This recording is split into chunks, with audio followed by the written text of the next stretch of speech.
The new map of Gaza can't be trusted. Safe places becoming empty spaces overnight.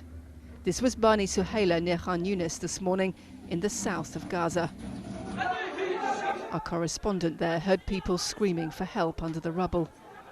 Israel has told people to move south to avoid the fighting in the north, but the search for shelter here is still a deadly gamble of daily life.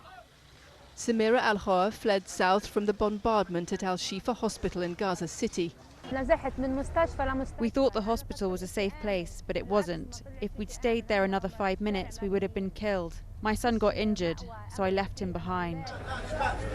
Doctors have been sending desperate messages describing the constant bombardment and working without food, water or electricity. The Hamas-run health ministry says 3 hospitals have shut down. In Al-Shifa, premature babies have been moved to a surgical unit after their incubators failed.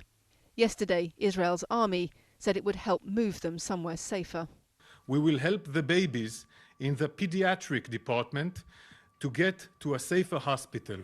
Today, we exchanged messages with a doctor inside Al-Shifa who said he was afraid all the babies in the unit would die. Unfortunately, today we lost another baby yesterday in this neonatal ICU, which doesn't look like a neonatal ICU. It is one big open space for these babies.